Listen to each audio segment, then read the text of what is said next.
بسم الله الرحمن الرحيم.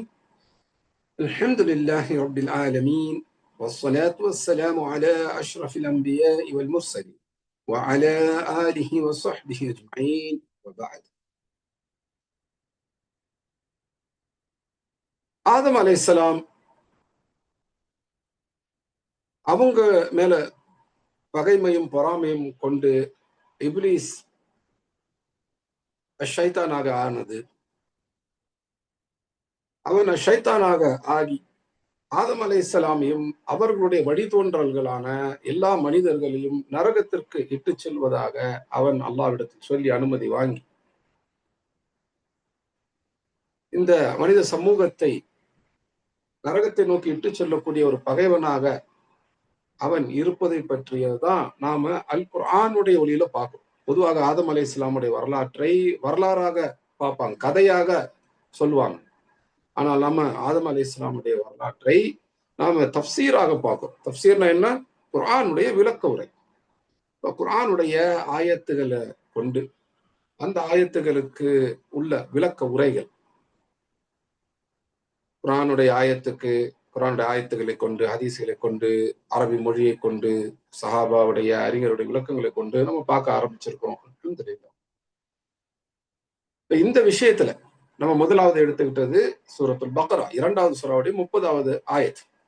30வது ஆயத்திலிருந்து 39வது ஆயத்து வரை 10 ஆயத்துகள் அங்க என்ன நடந்தது அப்படிங்கிறத நமக்கு தெரிவிக்கின்றது. எங்க அல்லாஹ் சுப்ஹானஹு வ தஆலா பூமியில ஒரு ஹலீஃபாவை அமைக்கப் போகிறேன் என்று சொன்னதிலிருந்து ஆதமுக்கும் மலக்குகளுக்கும் என்ன நடந்தது, ஆதமுக்கும் இப்லீஸுக்கும் என்ன நடந்தது, அதற்கு பிறகு இப்லீஸ் எப்படி சதி செய்து ஆதமையும் அவர் மனைவி ஹவ்வாவையும் சொர்க்கத்திலிருந்து வெளியே கொண்டு வந்தான், இந்த விஷயங்கள் எல்லாம் அந்த சூரத்துல் பக்ராவுடைய 30லிருந்து 39 10 ஆயத்துகள் சொல்லப்படுது. இந்த 10 ஆயத்துகளைத்தான் அடிப்படையாக கொண்டு இந்த வகுப்புகளை நம்ம நடத்திட்டு இருக்கோம்.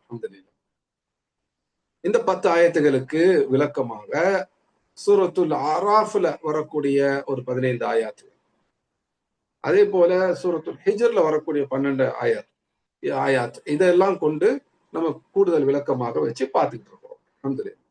சரி, இன்னும் அந்த ஒரு ஆயத்திலே தான் நம்ம நின்றுட்டு இருக்கோம். 2வது சூராவுடைய 30வது ஆயத். ஏன் அதிலே நிக்கிறோம் அப்படின்னா, அதனுடைய பின்னணி நமக்கு தெளிவா புரியணும் அப்படிங்கிறதுக்காக.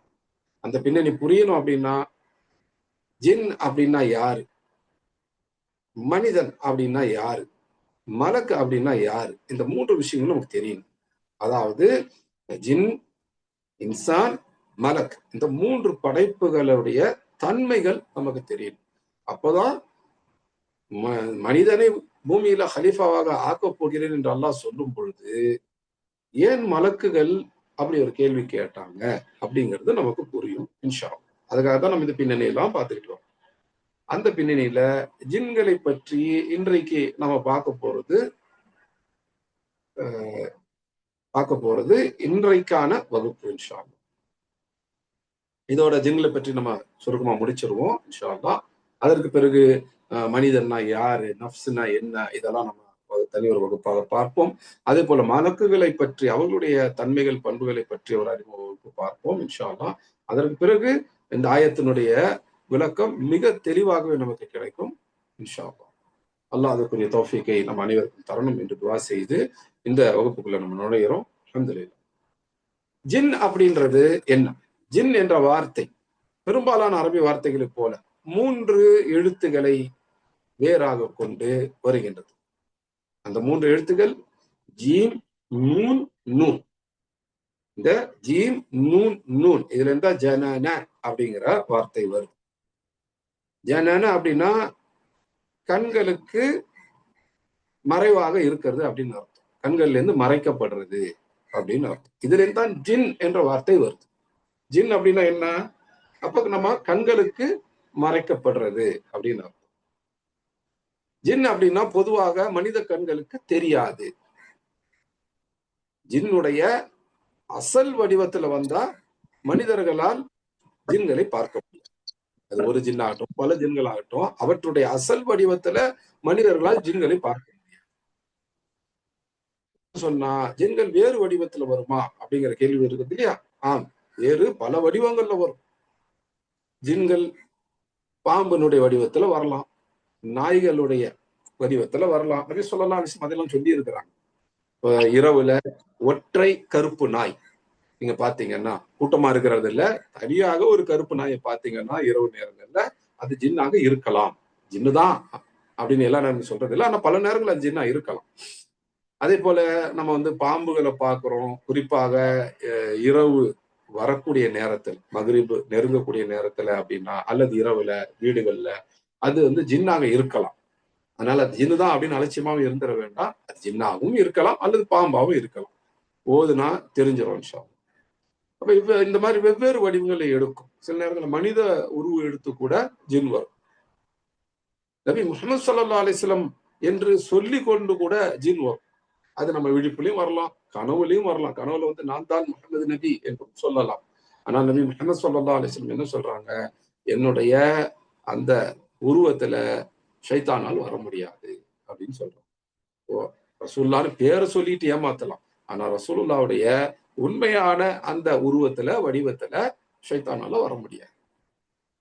அப்ப ரசூலுல்லாஹ்வுடைய உண்மையான உருவத்துல வர முடியாதுங்கிறப்போ வந்தது நம்ம கனவுல வந்தது ஜின்ல உள்ள ஷைத்தானா இல்ல ரசூலுல்லாவா நமக்கு எப்படி தெரிஞ்சுக்கிறது அப்படின்னு ஒரு கேள்வி வரும் இல்லையா?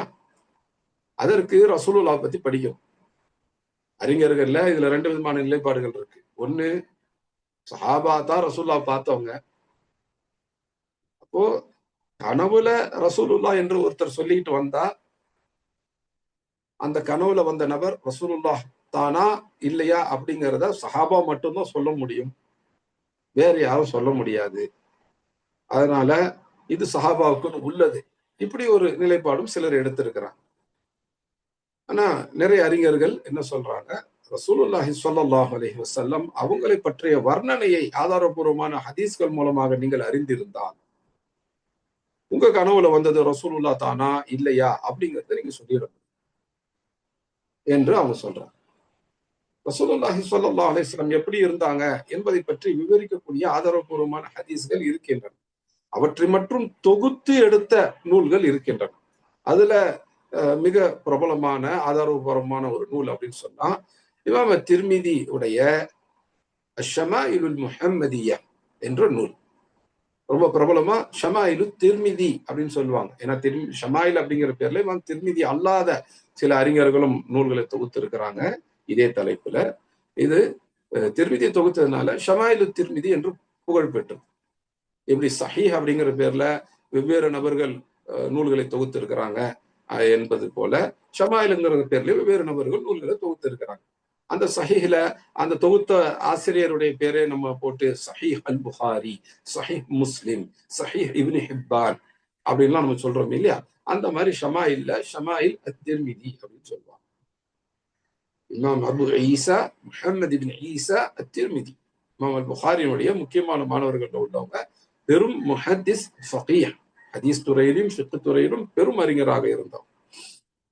அவங்க ஒரு நூல் தொகுத்து இருக்கிறாங்க. புகாரி முஸ்லிமை போல சஹீஹுல் புகாரி சஹீஹ் முஸ்லிமை போல இமாம் திர்மிதியும் பல தலைப்புகளை கொண்ட ஒரு ஹதீஸ் நூலை தொகுத்து இருக்கிறாங்க. பல தலைப்புகள் கொண்டதுனால அது ஜாமி என்ற வகையை சார்ந்த ஹதீஸ் நூல். எப்படி சஹீஹுல் புகாரி ஜாமி வகையை சார்ந்த ஹதீஸ் நூலோ, சஹீஹ் முஸ்லிம் ஜாமி வகையை சார்ந்த ஹதீஸ் நூலோ, அதே போல இமாம் திர்மிதியுடைய அந்த நூலும் ஜாமி வகையை சார்ந்த ஹதீஸ்.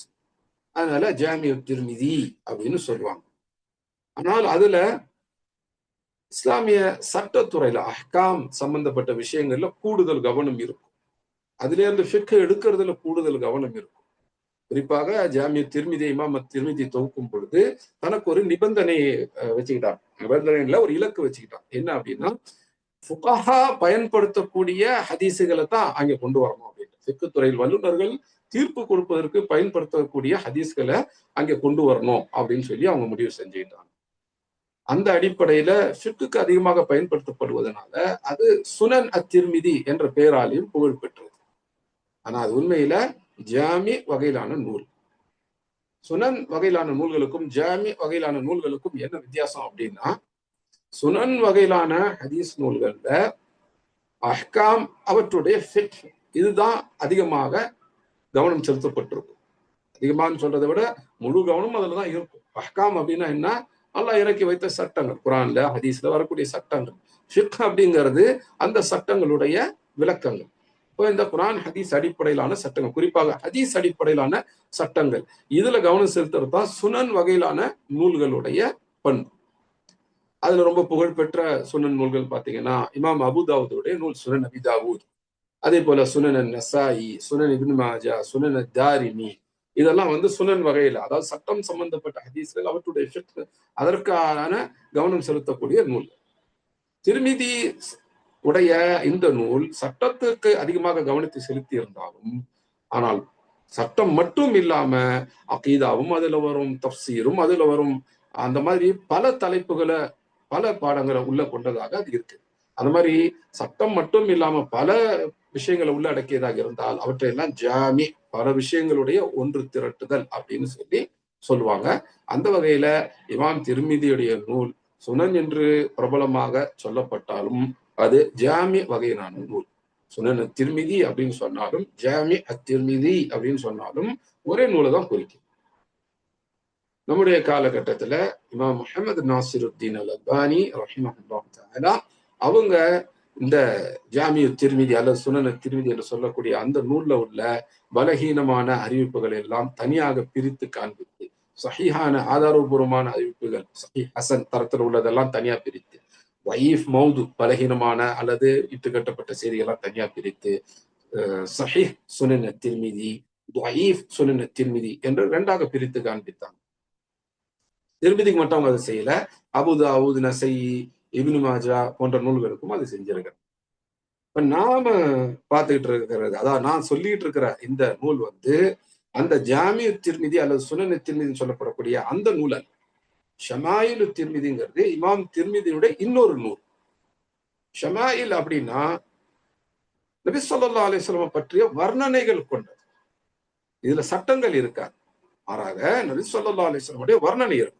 நபி ஸல்லல்லாஹு அலைஹி வஸல்லம் தோற்றம் எப்படி இருந்துச்சு, அவங்க முகம் எப்படி இருந்துச்சு, அவங்க எப்படி பார்ப்பாங்க, அவங்க புன்னகை செய்வாங்களா இல்லையா, புன்னகை செய்தா எப்படி செய்வாங்க, எத்தனை பல்லு தெரியும், அவங்களுக்கு தாடி எவ்வளவு நீளமா இருந்தது, தாடியில வெள்ளை முடிகள் இருந்ததா இல்லையா, எத்தனை வெள்ளை முடிகள் இருந்தது, அவங்களுடைய கைகள் எப்படி இருந்தது, கால்கள் எப்படி இருந்தது, அவங்க நிற்கும் போது எப்படி இருக்கும், அவங்க நடக்கும் போது எப்படி இருக்கும், இந்த மாதிரி நபி ஸல்லல்லாஹு அலைஹி வஸல்லம் பற்றிய வர்ணனைகள். அதே போல அவங்களுடைய ஆடை அணிதல் எப்படி இருக்கும், என்ன விதமான ஆடைகளை அவங்க அணிவாங்க, தலைய மூடுவாங்களா திறந்து வச்சிருப்பாங்களா, மூடுறது அப்படின்னா தொப்பி போடுவாங்களா, தலை மேல துணி போடுவாங்களா, இந்த மாதிரி நபி ஸல்லல்லாஹு அலைஹி வஸல்லம் வர்ணனை இருக்கும். அதே போல அவங்க அன்றாடம் அந்த அவங்களோட தோற்றம் அப்படிங்கிறப்போ அன்றாடம் அவங்க என்ன பயன்படுத்துவாங்க, தலைக்கு எண்ணெய் தேய்ப்பாங்களா இல்லையா, அத்தர் தேய்ப்பாங்க நபி ஸல்லல்லாஹு அலைஹி வஸல்லம், தலைக்கும் தேய்ப்பாங்க, தாடிக்கும் தேய்ப்பாங்க, உடைக்கு மட்டும் இல்லை. நம்மலாம் அத்தர் வாசனை திரவம் அப்படின்னு எடுத்தோம்னா உடைக்கு தானே பயன்படுத்துவோம், ட்ரெஸ்ஸுக்கு தானே பயன்படுத்துவோம்.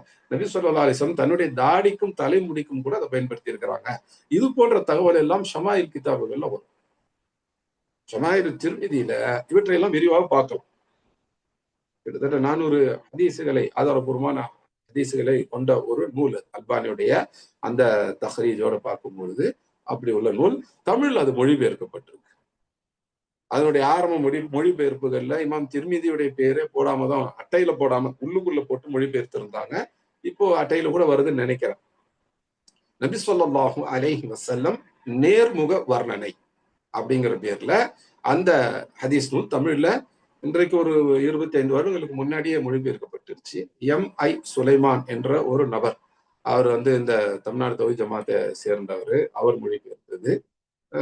ஓரளவுக்கு ஒழுங்கான மொழிபெயர்ப்பு தான். அது இமாம் திர்மிதியினுடைய நூல், M.I. சுலைமானுடைய நூல் அல்ல.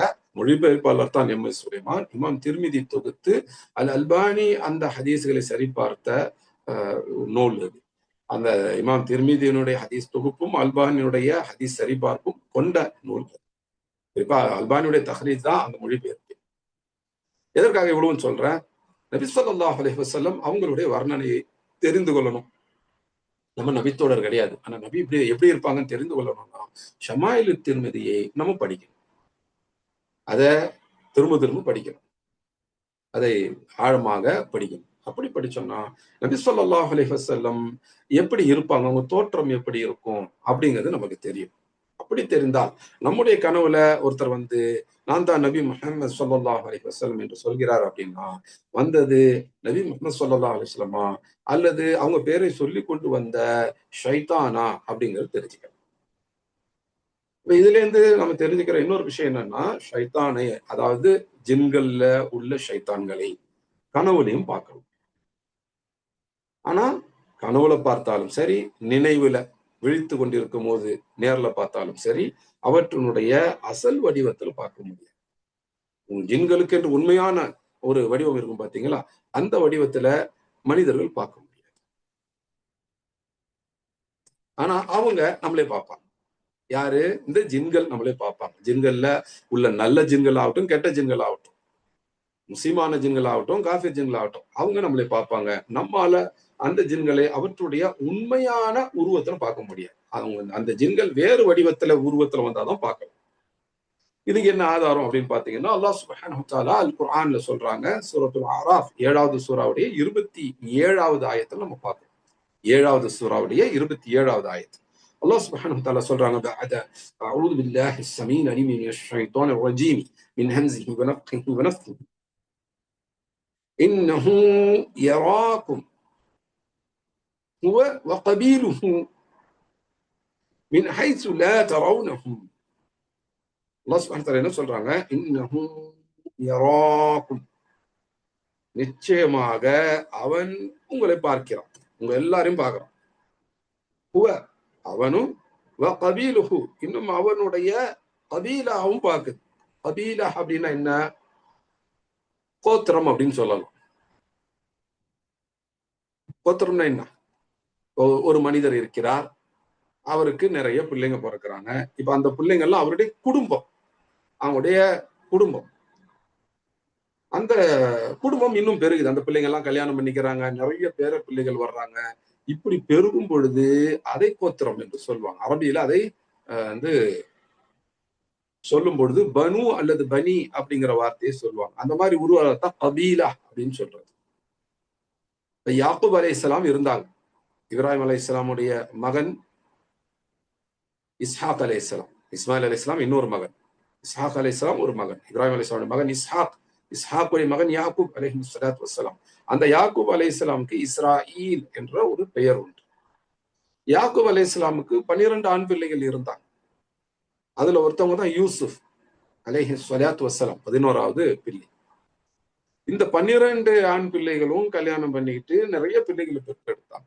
இந்த 12 பிள்ளைங்க, அந்த 12 பிள்ளைகளுக்கு வந்த பிள்ளைகள், அதற்கு பிறகு தலைமுறை தலைமுறையாக வந்தவங்க, இவங்க எல்லாரும் யாக்கூப் அலைஹிஸ்ஸலாமுடைய கபீலா. அப்ப அவங்களுக்கு என்ன சொன்னோம்? பனு யாக்கூப் அப்படின்னு சொல்றோம். யாக்கூப் அலைஹிஸ்ஸலாமுடைய இன்னொரு பெயர், முக்கியமான பெயர், அல்லாஹ் சுப்ஹானஹு வ தஆலா அடிக்கடி பயன்படுத்தக்கூடிய பெயர் அந்த கபீலாவுக்கு எதுன்னு பாத்தீங்கன்னா இஸ்ராயீல். யாக்கூப் அலைஹிஸ்ஸலாமுக்கு இஸ்ராயீல் என்ற இன்னொரு பெயர் உண்டு. அந்த பெயராலேயே பனு யாக்கூப்ங்கிறவங்க பனு இஸ்ராயீல் என்று அழைக்கப்படுறாங்க. பனு இஸ்ராயீல் அல்லது பனி இஸ்ராயீல் அப்படின்னு நம்ம பார்க்கிறோம். அது யாக்கூப் அலைஹிஸ்ஸலாம் உடைய அந்த கபீலா. இப்ப கபீலானா என்னன்னு புரிஞ்சிருச்சு இல்லையா? அதே போல ஹாஷிமுடைய பிள்ளை, பேர பிள்ளைகள், இவங்க எல்லாம் சேர்த்தா பனு ஹாஷிம் அப்படின்னு சொல்லுவாங்க. நபி முஹம்மது ஸல்லல்லாஹு அலைஹி வஸல்லம் பனு ஹாஷிமை சேர்ந்தவர்கள்.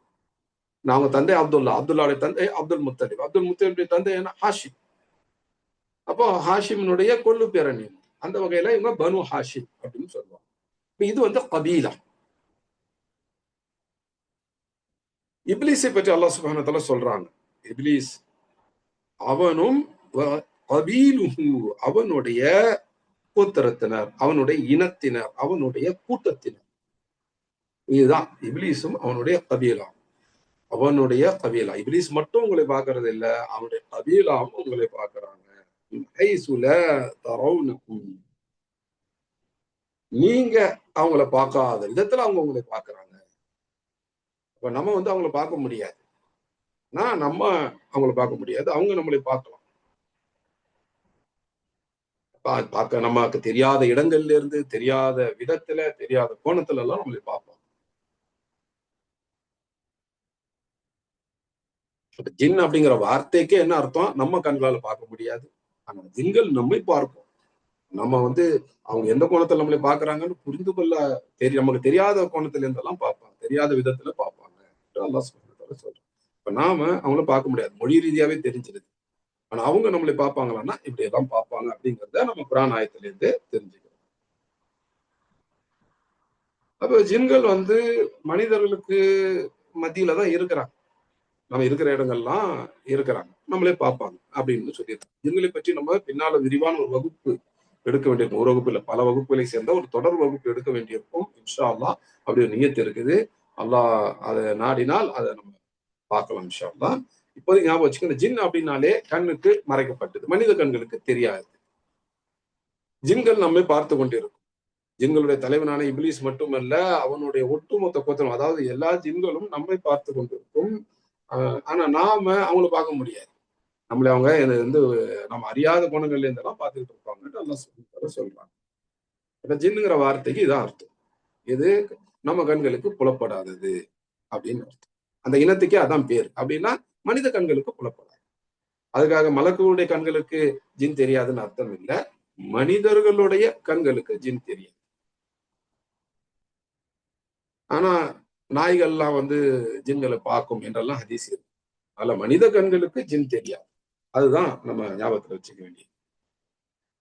இந்த மாதிரி மனித கண்களுக்கு புலப்படாத விஷயங்கள் எல்லாம் இதே வேறு எழுத்துக்களில் இருந்து சொல்லப்படும். உதாரணத்துக்கு பாத்தீங்கன்னா ஜன்னா அப்படிங்கிற வார்த்தை இருக்கு. சொர்க்கத்துக்கு அல் ஜன்னா அப்படின்னு சொல்லுவாங்க. ஏன் அதற்கு ஜன்னா அப்படிங்கிற பேரு? ஜன்னா அப்படின்னா ஒரு பூங்கா, கார்டன் அப்படின்னு நம்ம இங்கிலீஷ்ல சொல்றோம் இல்லையா, அது. ஏன் அதுக்கு ஜன்னா அப்படின்னு பேருன்னா ரொம்ப அடர்த்தியா இருக்கும். நிறைய மரங்கள், செடி கொடிகள்லாம் இருக்கும். எந்த அளவுக்கு அடர்த்தி அப்படின்னா வெளியில இருந்து பாக்குறவங்களுக்கு உள்ள என்ன இருக்குன்னு தெரியாது, அந்த பக்கம் என்ன இருக்குன்னு தெரியாது. அப்ப பார்வைக்கு மறைக்கப்படுது. உள்ள என்ன இருக்கு, அந்த பக்கம் என்ன நடக்குது அப்படிங்கிறது பார்வைக்கு மறைக்கப்படுது. அதனாலதான் அதே வேறு எழுத்துகள் ஜீம் நூன்னு கொண்டு ஜன்னா அப்படிங்கிற அந்த வார்த்தை வருது. அதே போல ஒரு பெண்ணுடைய கருவுல இருக்கக்கூடிய அந்த குழந்தை, கரு இருக்கு பாத்தீங்களா, பிரெக்னண்டா இருக்கிறாங்க, வயிற்றுல வந்து ஃபீட்டஸ் அப்படின்னு சொல்லுவாங்க, குழந்தை இருக்குது. இது சாதாரணமா வெளிப்பார்வைக்கு தெரியாது. அதனால அதுக்கு ஜனீன் அப்படின்னு பேரு அரபியில. ஜனீன் அப்படின்னா வயிற்றுல இருக்கக்கூடிய கரு அப்படின்னு. இதுதான் நம்ம வந்து ஸ்கேன்லாம் வச்சு பாக்குறோம் இல்லையா, அதுல கூட நம்ம இன்னும் முழுமையாக பார்க்க முடியாது. இருக்கு, மைக் ஆஃப் பண்ணிக்கங்க, கிளாஸ்ல டிஸ்டர்ப் ஆகுது.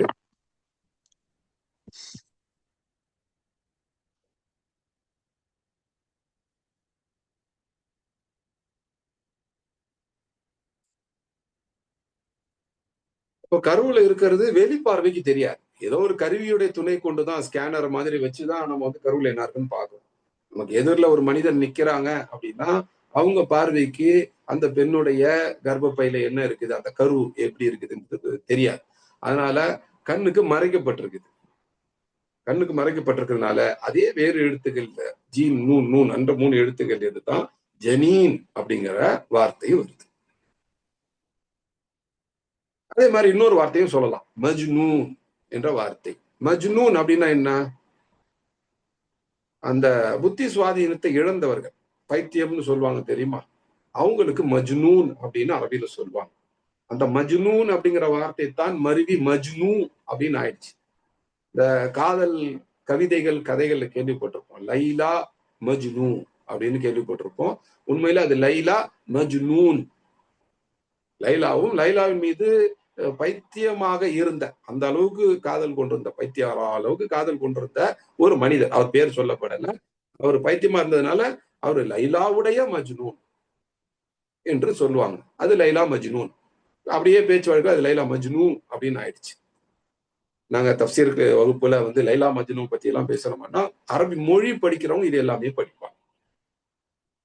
அரபி மொழி படிக்கிறவங்க அரபி கவிதைகள், குறிப்பாக நபி ஸல்லல்லாஹு அலைஹி வஸல்லம் உடைய காலத்திலும் அதற்கு முன்பும் இருந்த அரபி கவிதைகளை பற்றி கட்டாயம் படிச்சாங்க. குர்ஆன் இறங்கப்படுற காலத்திலே அதுக்கு முன்பும் இருந்த அரபி கவிதைகளை படித்தால்தான் அரபு மொழியில புலமை அப்படின்னு ஒண்ணு வரும்.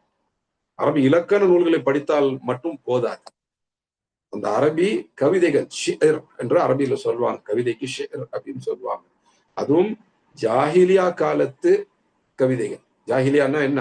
இஸ்லாம் அறியாத காலகட்டத்து கவிதைகள். அவற்றை ஷிருல் ஜாஹிலியா, அல் ஜாஹிலியாவுடைய அந்த காலகட்டத்துடைய கவிதை, இஸ்லாம் அறியப்படாத காலத்தினுடைய கவிதைகள் சொல்லுவாங்க.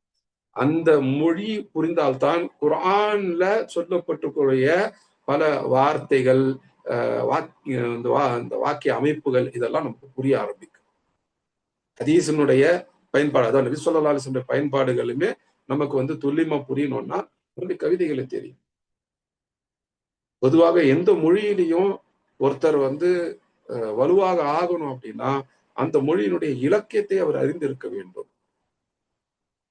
அது நீங்க எந்த மொழின்னு எடுத்துக்கலாம். தமிழ்னா தமிழுடைய இலக்கியம் தெரிஞ்சிருக்கணும், பழைய இலக்கியம் தெரிஞ்சிருக்கணும், இன்றைய இலக்கியமும் தெரிஞ்சிருக்கணும். அப்பதான் அந்த பழைய மொழியும் புரியும், இன்றைய மொழியிலுமே வளமாக நம்ம கொண்டு வர முடியும், நம்முடைய பேச்சிலையும் எழுத்துலையும். அப்ப இந்த மஜ்னூன் அப்படிங்கிறது, லைலா மஜ்னூன் அப்படிங்கிறது அரபு இலக்கியத்துல மிகவும் புகழ் பெற்றது. அங்கிருந்து அப்படியே பாரசீக மொழிக்கு சென்று அப்படியே உருது மொழிக்கும் அதன் வழியாக இந்தியாவில் பரவலாகி தமிழுக்கும் அப்படியே லைலா மஜ்னூ என்றெல்லாம் இங்க பேச ஆரம்பிச்சிட்டாங்க. மஜ்னூ அப்படிங்கிறது உண்மையில மஜ்னூன். இந்த மஜ்னூன்லயும் பார்க்கணும், மாவுக்கு பிறகு ஜீன் நூன் நூன் இந்த 3 எழுத்துகளுமே பார்க்கலாம். மஜ்னூன். மஜ்னூன் அப்படின்னா என்ன? இந்த ஜனன அப்படின்னா மறைக்கப்படுறது அப்படின்னு பாக்குறோம். மஜ்னூனுக்கு என்ன மறைக்கப்பட்டுச்சு? ஏன் அந்த எழுத்துக்களை கொண்டு அங்கே பயன்படுத்துறாங்க? மஜ்னூனாக இருக்கிறவன், ஒரு விஷயத்துல ரொம்ப பித்து பிடிச்சு பைத்தியமா இருக்கிறவன் யோசிக்க மாட்டான். அவனுடைய அறிவு மறைக்கப்பட்டு விடும், சிந்திக்கும் தன்மை மறைக்கப்பட்டு விடும். அவனுக்கு அது மட்டும்தான் தெரியும், வேற எதுவும் தெரியாது. அந்த நேரத்துல யாராவது அவனுக்கு அறிவுரை சொன்னாலும் அது அவனுக்கு அதுக்குள்ளேயும் போவாது. அவன் நினைக்கிற எந்த விஷயத்தின் மீது பித்து பிடித்தவனாக பைத்தியம் உள்ளவனா இருக்கிறானோ அதுக்கு எதிரான விஷயங்கள் அவன் கண்ணுக்கு முன்னாடி வந்தால் கூட அவன் பார்க்க மாட்டான். அவனுடைய கண் பார்வை வேலை செய்ய மத்த எல்லாத்தையும் பார்க்கும், ஆனா இந்த பிரச்சனைகளை பார்க்காது. எல்லாத்தையும் கேட்கும், இந்த பிரச்சனைகளை கேட்காது. ஏன்னா அதுல அவன் பித்து பிடிச்சவனா பைத்தியம் ஆயிட்டான். அவனுடைய புத்தி வேலை செய்யாது. இது சரியில்லைப்பா அப்படின்னு யாரும் சொன்னாலும் காதுல வாங்க மாட்டான். அதுதான் மஜ்னூ. புத்தி மறைக்கப்படுதல். யாருக்கு புத்தி மறைக்கப்படுதோ அவனுக்கு தான் மஜ்னூ அப்படின்னு பேர். அதே போல இன்னொரு வார்த்தை, அது என்ன? மிஜன். மிஜன் அப்படின்னா இந்த அந்த காலத்துல போர் வீரர்கள் பயன்படுத்தக்கூடிய கேடயம் இருக்கு இல்லையா, அதற்கு மிஜன் அப்படின்னு சொல்லுவாங்க. ஏன்னா அது அந்த மனிதனை மறைத்து விடும். இப்ப எதிரிகள் தாக்குவாங்க. எப்படி தாக்குவாங்க? அங்கிருந்து தூரத்துல இருந்து ஈட்டி எறிவாங்க, அம்பு விடுவாங்க, கிட்ட நெருங்கினா கத்தியால அவங்கள வெட்டுவாங்க, குத்துவாங்க. இது எல்லாத்தையும் அந்த கேடயத்தை கொண்டு அப்படி தடுத்துக்க முடியும். அப்படி தடுக்கும் போது அந்த மனிதன் மறைக்கப்படுகிறான். மனிதனை மறைக்கிறதுக்கு உதவுறதுனால ஷீல்டுக்கு ஜன் அப்படின்னு சொல்லுவாங்க. இதெல்லாம் ஜின் அப்படிங்கிற வார்த்தையை பார்க்கும்போது அவற்றுடைய வேர்ச்சொல்லை கொண்டு நாம தெரிந்து கொண்டது. ஜின்னுங்கிறது மட்டும் இல்ல, ஜன்னா, ஜனீன், மஜ்னூன், மிஜன் இது எல்லாமே அதே வேறு எழுத்துக்கள் தான் வருது, அந்த வேர்ச்சொல்லை கொண்டுதான் வருது அப்படிங்கிறத நம்ம பார்க்கணும். ஜின்னுங்கிறதுக்கு ஏன் அந்த பேரு? ஜின் அப்படிங்கிறது இஜ்தினான் செய்யறதுனால வர்றது. இஜ்தினான் அப்படின்னா என்ன? மனிதர்களுடைய பார்வையில் இருந்து மறைவாக இருத்தல், தங்களை மறைத்துக் கொள்ளுதல், அதுதான் இஜ்தினான் செய்யறது அப்படின்னு சொல்லுது. ஜின்னுங்கிற அந்த வார்த்தைக்கு மொழி ரீதியாக பொருள் என்ன? மனிதனுடைய கண்களுக்கு புலப்படாதவை, மறைக்கப்பட்டவை அப்படிங்கிறது. ஜின்களை யாரும் பார்க்கறதா இருந்தா ஜின்கள் வேறு ஒரு வடிவம் எடுத்துதான் வரணும். மனித உருவுல வரணும், இல்ல மிருக உருவுல வரணும், அந்த மாதிரி ஏதோ ஒரு உருவம் எடுத்துதான் வரணும். ஜின்களை நினைவுலையும் வேற உருவங்கள்ல பார்க்க முடியும். நம்ம விழிச்சுக்கிட்டு இருக்கும் போதும் வேற உருவங்களை பார்க்கலாம், இல்ல தூக்கத்துல கனவுகள்ல கூட ஜின்கள் வரும். ஆனா எந்த நிலையில இருந்தாலும், அது விழிப்புல இருந்தாலும் சரி, உறக்கத்துல இருந்தாலும் சரி, ஜின்களுடைய அசல் வடிவத்துல, உண்மையான வடிவத்துல நாம் அவற்றை பார்க்க முடியாது என்பதை ஞாபகத்துல வச்சு. ஆனா அந்த ஜின்கள் நம்மை பார்த்து கொண்டிருப்பார்கள். அதுதான் அல்லாஹ் சுப்ஹானஹு வ தஆலா சொல்றாங்க. நம்ம சூரத்துல் ஆராஃப் 7வது சூராவுடைய 27வது ஆயத்துல பார்த்தோம். இந்த ஜின்களுடைய தன்மை என்ன அப்படின்னு பார்க்கும்போது ஏற்கனவே சொன்ன ஒரு விஷயத்தை மறுபடியும் ஞாபகப்படுத்த விரும்புறேன். என்ன அப்படின்னா, ஜின்களுக்கு நுண்ணறிவு அகல் அப்படிங்கிறது ஒண்ணு உண்டு. இன்டெலிஜென்ஸ் அப்படிங்கிறது இருக்கு. வழக்குகளுக்கும் அந்த அகல் இன்டெலிஜென்ஸ், தமிழ்ல நுண்ணறிவு அப்படின்னு சொல்லுவாங்க, அது உண்டு. ஜின்களுக்கும் உண்டு, மனிதர்களுக்கும் உண்டு. வழக்குகளுக்கும் அந்த அறிவுன்றது இருக்குது, ஜின்களுக்கும் இருக்குது, மனிதர்களுக்கும் இருக்குது. ஆனா ஜின்களுக்கும் மனிதர்களுக்கும் மலக்குகளுக்கு இல்லாத ஒரு விஷயம் கொடுக்கப்பட்டிருக்கு. அது என்ன அப்படின்னா, சுதந்திரமாக தேர்ந்தெடுத்துக் கொள்ளுதல் இந்த உலகத்துடைய வாழ்க்கையில். மரணத்துக்கு பிறகு வரக்கூடிய வாழ்க்கையில நாம எதையும் தேர்ந்தெடுக்க முடியாது. அல்லாஹ் நமக்கு எதை கொடுக்குறாங்களோ அதுதான். சொர்க்கத்தை கொடுத்தா நம்ம சொர்க்கத்துக்குள்ள போவோம், நரகத்தை கொடுத்தா நரகத்துக்குள்ள போக வேண்டியிருக்கும். அல்லாஹ் அந்த நரகத்தை விட்டு நம்ம எல்லாரையும் காப்பாற்றணும், அந்த சொர்க்கத்துல நம்ம எல்லாரையும் நுழைய வைக்கணும் துஆ செய்கின்றேன். ஆனா இந்த உலகத்துடைய வாழ்க்கையில ஜின்களுக்கும் மனிதர்களுக்கும் என்ன கொடுக்கப்பட்டிருக்கு? இஃப்தியார் கொடுக்கப்பட்டிருக்கு. அரபியில இஃப்தியார் அப்படின்னு சொல்லுவாங்க. இஃப்தியார் அப்படின்னா என்னன்னா, தேர்ந்தெடுக்கக்கூடிய அந்த உரிமை, தானாக முடிவு எடுக்கக்கூடிய உரிமை. நல்லது தேர்ந்தெடுக்கணுமா, கெட்டதை தேர்ந்தெடுக்கணுமா, சரியானதை தேர்ந்தெடுக்கணுமா, தவறானதை தேர்ந்தெடுக்கணுமா, இஸ்லாமை தேர்ந்தெடுக்கணுமா, இல்ல குஃப்ரை தேர்ந்தெடுக்கணுமா, இந்த அனுமதி நமக்கு கொடுக்கப்பட்டிருக்கு. இங்கிலீஷ்ல ஃப்ரீ வில் அப்படின்னு சொல்லுவாங்க. ஃப்ரீ வில் ஆஃப் சாய்ஸ் அப்படிங்கிறது கொடுக்கப்பட்டிருக்கு. இப்போ பெரும்பாலான விஷயங்கள்ல ஜின்னாக இருந்தாலும் சரி, மனிதனாக இருந்தாலும் சரி, தானாக தேர்ந்தெடுத்துக் கொள்ளலாம். ஆதம் அலைஹிஸ்ஸலாம் இஸ்லாமை, சரியானதை, அல்லாஹ்வுக்கு கீழ்ப்படிதலை, நல்லதை தேர்ந்தெடுத்துக் கொண்டார்கள். அது மனிதர்கள்ல முதல் மனிதரான ஆதம் அலைஹிஸ்ஸலாமுடைய தேர்வு, அவங்களுடைய இஃப்தியார் அது. ஆனா ஜின்னுடைய தந்தையான இப்லீஸினுடைய தேர்வு எது இருந்துச்சு? அவன் இஸ்லாமை தேர்ந்தெடுக்கல. அவன் இஸ்லாம்ல இருந்தாலும் அதுக்கு பிறகு குஃப்ரை தேர்ந்தெடுத்துக்கிட்டான், காஃபிராக ஆகிவிட்டான். அவன் தப்பானதை தேர்ந்தெடுத்துக்கிட்டான், கெட்டதை தேர்ந்தெடுத்துக்கிட்டான், அல்லாஹ்வுக்கு கீழ்ப்படியாம அல்லாஹ்வுக்கு மாறு செய்யறதை தேர்ந்தெடுத்துக்கிட்டான். அப்ப அந்த தேர்ந்தெடுத்தல் அப்படிங்கிறதுக்கான அனுமதி ஜின்களுக்கு உண்டு. முதல் ஜின் என்று அறிஞர்களால் சுட்டி காட்டப்படக்கூடிய இப்லீஸுக்கு அது இருந்தது. எல்லா ஜின்களுக்குமே அது. அப்ப ஜின்களுக்கு அறிவும் இருக்குது, தேர்ந்தெடுக்கக்கூடிய அனுமதியும் இருக்குது. அகல், அதுதான் அறிவு, அந்த நுண்ணறிவு அப்படிங்கிறதுக்கு சொல்லக்கூடிய வார்த்தை. அதே போல இஃப்தியார், இஃப்தியார்னா என்ன? Free will to choose, free will of choice அப்படின்னு சொல்லணும். தேர்ந்தெடுக்கக்கூடிய உரிமை, சுயேட்சையாக தானாக முடிவெடுக்கக்கூடிய உரிமை, முடிவெடுத்து செயல்படக்கூடிய உரிமை. அதே அல்லாஹ் சுப்ஹானஹு வ தஆலா கொடுத்திருக்கிறான், ஜின்னுக்கு கொடுத்திருக்கிறான், மனிதருக்கும் கொடுத்திருக்கிறான். எது இருக்குன்னா, அந்த அவங்களுடைய அந்த முதல் வாழ்க்கையில மட்டும்தான். மரணத்துக்கு பிறகு இரண்டாவது வாழ்க்கை, மறுமை வாழ்க்கை வருது பாருங்க, அதுல ஜின்னுக்கும் சரி மனிதனுக்கும் சரி தானாக தேர்ந்தெடுக்கக்கூடிய அந்த இஃப்தியார் அப்படிங்கிறது கிடையாது. அல்லாஹ் என்ன தீர்ப்பு கொடுக்குறாங்களோ அதுதான்.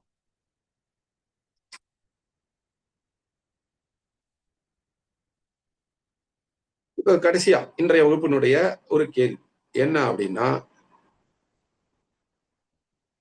மனிதர்களுக்கு முன்னாடியே ஜின்கள் படைக்கப்பட்டு விட்டார்களா அப்படிங்கிறது. நம்ம நேற்றைய வகுப்புல ஹதீஸ பார்த்தோம். மனிதனுடைய உடல் இருக்கும் பொழுதே இப்லீஸ் வந்து அதை சுற்றி வந்தான் அப்படின்ட்டு. அப்ப அந்த ஹதீஸே போதுமான ஆதாரம் தான். நாம குரான் ஆயத்துகளை அடிப்படையில இந்த வகுப்பை கொண்டு போயிட்டு இருக்கிறதுனால குரான்ல இருந்தும் ஆதாரத்தை பார்த்துருவோம். என்ன? சூரத்துல் ஹிஜ்ர் 15வது சூரா, அதனுடைய 26வது ஆயத்து ஏற்கனவே நம்ம பார்த்துட்டோம். அதனுடைய தொடர்ச்சியா 27வது ஆயத்து இருக்கு. இந்த 2 ஆயத்துகளுமே நம்ம இன்னைக்கு பார்ப்போம். அல் ஹிஜ்ர் 15வது சூராவுடைய 26வது ஆயத். அல்லாஹ் சுப்ஹானஹு வ தஆலா சொல்றாங்க, வலகத் ஹலக்னல் இன்சான மின் ஸல்ஸாலின் மின் ஹமையின் மஸ்னூன். வலகத் ஹலக்னல் இன்சான், நிச்சயமாக நாம மனிதனை படைச்சோம். எதுல இருந்து? மின் ஸல்ஸால், தட்டுனா ஓசை வரக்கூடிய அந்த உலர்ந்த களிமண் ஆன பிறகு அதை படைச்சோம், அதுல இருந்து படைச்சோம். அந்த ஸல்ஸால் எதிரின்னு வந்துச்சு? மின் ஹமையின் மஸ்னூன், அது அந்த உழைவாக இருந்து பிசுபிசுப்பாக இருந்த அந்த களிமண், அதற்கு அதிலிருந்து வார்த்து எடுக்கப்பட்டு அந்த வார்ப்பில் இருந்து அது சல்சாலாக மாறி அந்த சல்சாலில் இருந்து இன்சான், மனிதன் அப்படிங்கிறவங்க வந்தாங்க என்று அல்லாஹ் சுப்ஹானஹு வ தஆலா சொல்றாங்க. ஏற்கனவே அவற்றை பற்றி நம்ம விரிவா பார்த்தோம் இல்லையா? முதல்ல துராபாக, மணலாக இருந்தாங்க என்று பார்த்தோம். அதுக்கு பிறகு தீன், என்று பார்த்தோம். தீனுங்கிறது களிமண் மாதிரி குழைவான மண். அதுவும் தீனுல் லாசிப் அப்படின்னு பார்த்தோம், பிசு பிசுப்பான குழைவான மண். அதற்கு பிறகு அமையும் மஸ்னூன் என்று பார்த்தோம். அமையும் மஸ்னூன் அப்படின்னா அந்த குழைவான மண் குழைத்து ஒரு குறிப்பிட்ட வார்ப்புல கொண்டு வரப்பட்டுச்சு. வார்ப்புனா ஒரு மோல்டு, இது இப்படிதான் இருக்கணும், இந்த உடலுடைய ஸ்ட்ரக்சர், அந்த கட்டமைப்பு இப்படிதான் இருக்கணும், உள்ள இப்படிதான் இருக்கணும், அந்த அந்த வார்ப்புக்கு தான் மஸ்னூன் அப்படின்னு சொல்றோம். ஒரு குறிப்பிட்ட வடிவமைப்புக்கு கொண்டு வரப்பட்ட அதான் ஹமீம் மஸ்னூன். அது உலர்ந்து காய்ந்த பிறகு அது சல்சால் ஆக மாறியது. சல்சால் அப்படின்னா காய்ந்த பிறகு நம்ம தட்டினா கன்னு சத்தம் கேட்கும். பானையை தட்டி பார்த்தோன்னா ஒரு சத்தம் வருது பாருங்க. அந்த மாதிரி மண்ணிலிருந்து செய்யப்பட்ட விஷயங்களை தட்டினா ஒரு சத்தம் வரும். ஏன்னா உள்ள காலியா இருக்கும், அதனால அந்த சத்தம் வரும். அந்த மாதிரி வர்றதுக்கு தான் சல்சால் அப்படின்னு சொல்றது. அப்படி சல்சால் ஆன பிறகுதான் இன்சான் படைக்கப்பட்டது. அந்த ஆயத்தை தொடர்ந்து மனிதன் படைக்கப்பட்டது அப்படிங்கறத அல்லாஹ் சொல்லிட்டு தொடர்ந்து அல்லாஹ் சொல்றாங்க, இன்னும் ஜின்கள்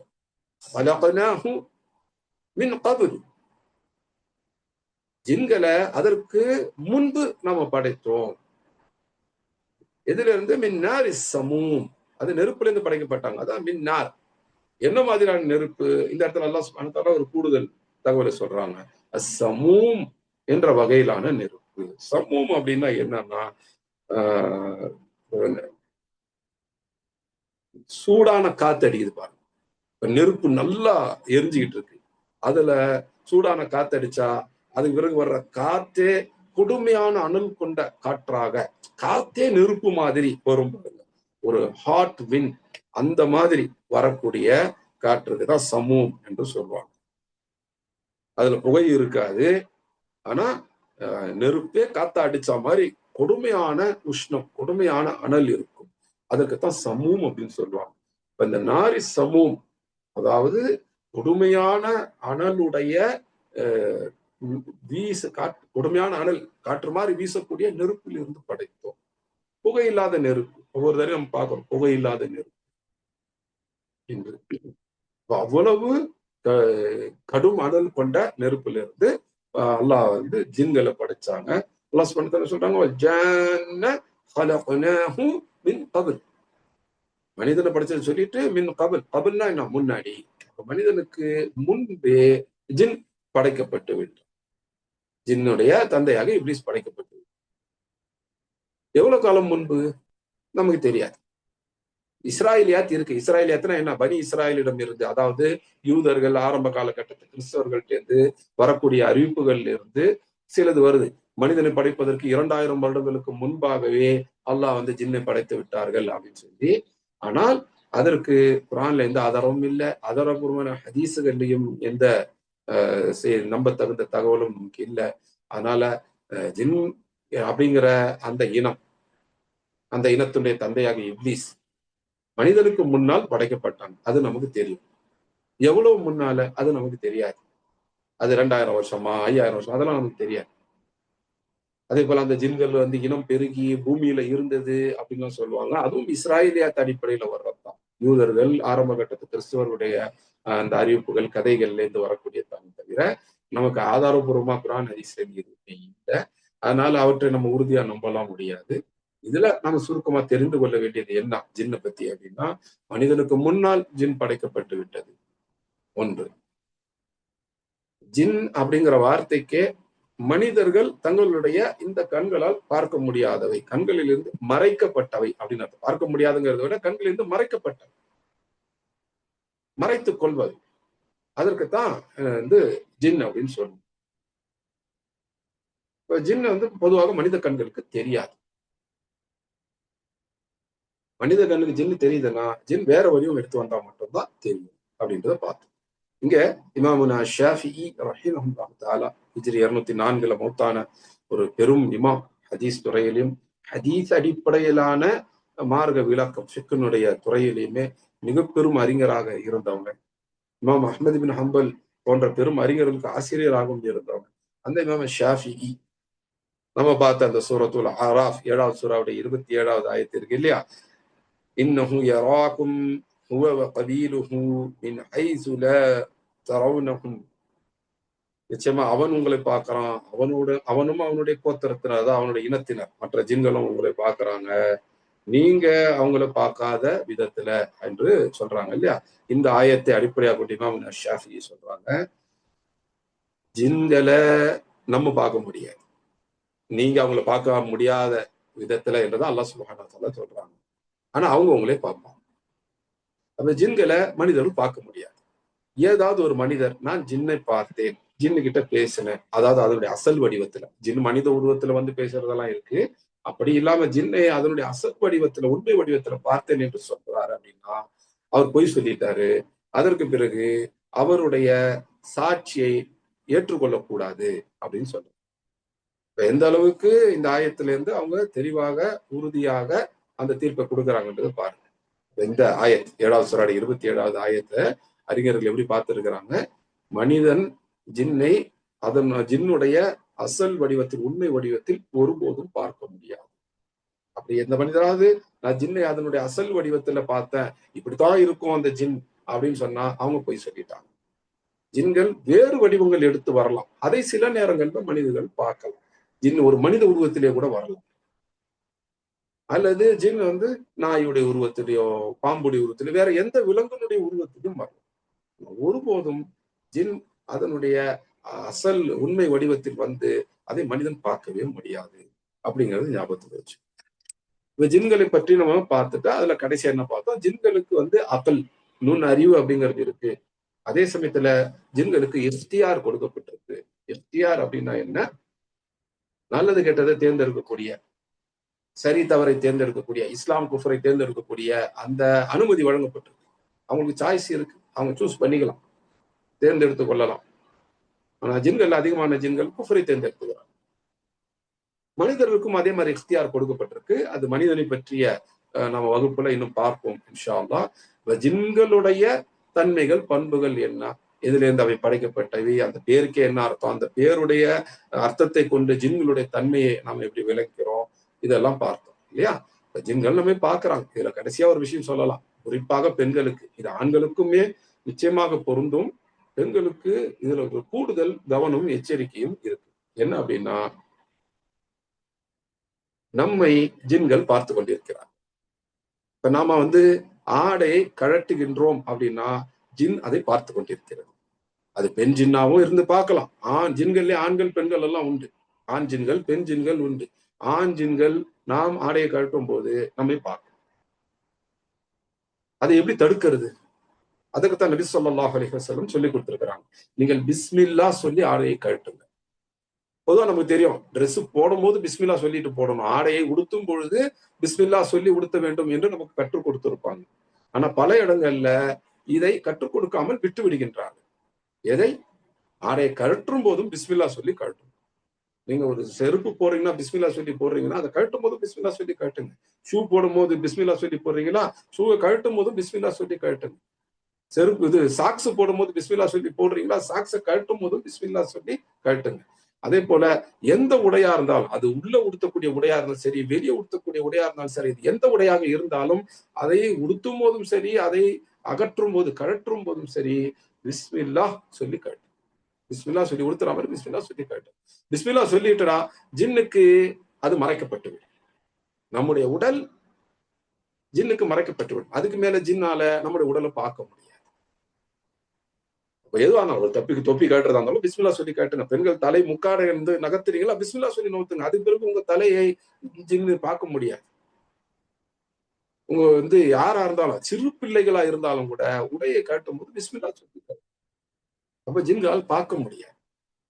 இப்ப நமக்கு வந்து ஹயா, நம்முடைய வெட்க உணர்வு, மானம் அப்படின்னு ஒண்ணு இருக்கு பாத்தீங்களா, அந்த வெட்கம், மானம் அப்படின்ற இந்த ஈமானுடைய ஒரு முக்கியமான அம்சம். அந்த யாருக்கு ஈமான் இருக்கோ அவங்களுக்கு நிச்சயமா ஹயா, வெட்க உணர்வு அப்படிங்கிறது இருக்கும். அந்த வெட்க உணர்வு உடையவங்க எல்லாம் ஜின்கள் தங்களை பார்க்க விடாமல் தடுத்துக் கொள்வாங்க. எப்படி ஒரு அந்நிய ஆண் முன்னாடி நம்ம வந்து ஆடையை கழட்ட மாட்டோமோ, அதே போல இந்த ஜின்கள் முன்னாடியும் ஆடையை காட்டுது. அந்த ஜின்களும் நமக்கு அந்நியமானவங்க தான் இல்லையா? அப்போ இது வந்து எப்படி மறைக்கிறது? ஜின் இங்க இருப்பாங்க, நம்ம கண்ணுக்கு தெரியாது. ஒரு அந்நிய ஆணோ ஏன் ஒரு அந்நிய பெண்ணோ இருந்தா கூட வேற ஆள் இருக்கிறாங்கன்றத நம்ம கண்ணால பார்த்துடலாம். ஆனா நம்மளால பார்க்க முடியாதுன்னு அல்லாஹ் சுப்ஹானஹு வ தஆலா இங்க சொல்லிட்டாங்க.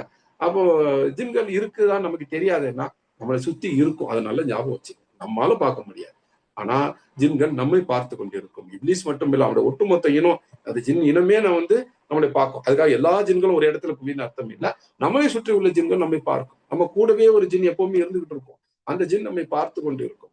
அப்ப அதுல இருந்து நம்மை மறைச்சிக்கணும், நம்முடைய மானத்தை மறைத்துக் கொள்ள வேண்டும் அப்படின்னா பிஸ்மில்லா சொல்லி அடைக்கணும்.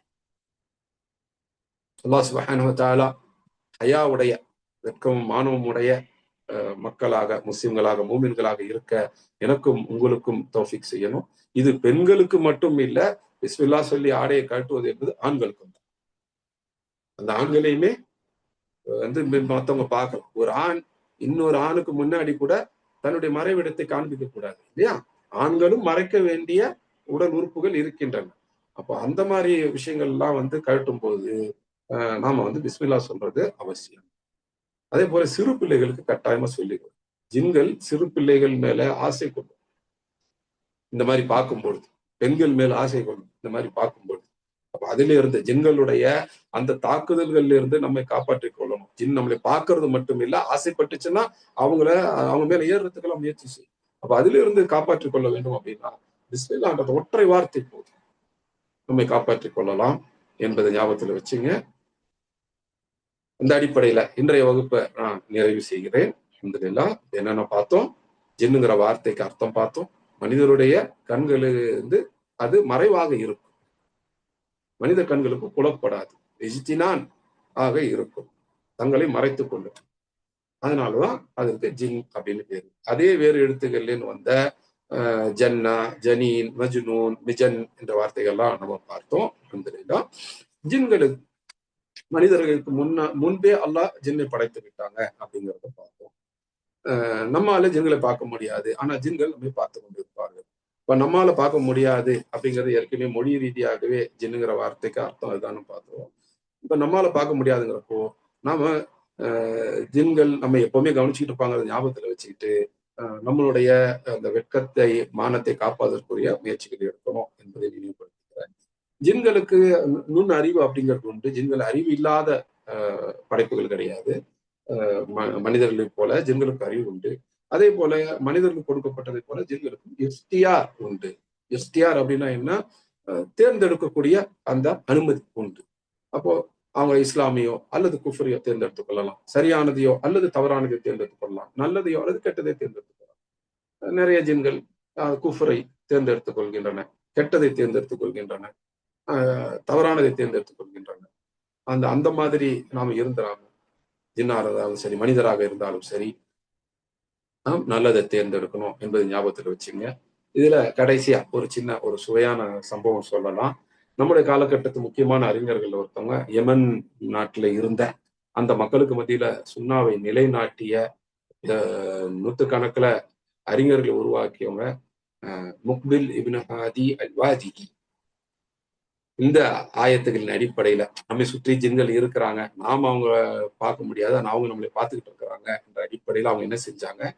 ஒரு வெள்ளிக்கிழமை ஜும்மாவுடைய குத்பாவில ஜின்களுக்கும் சேர்த்து குத்பா செஞ்சு நம்ம சுத்தி வர்றாங்க அப்படிங்கிறப்போ பள்ளிவாசல் வரக்கூடிய ஜின்களும் உண்டு. நல்ல ஜின்கள், முஸ்லிம் ஜின்கள்லாம் இருக்கிறாங்க இல்லையா?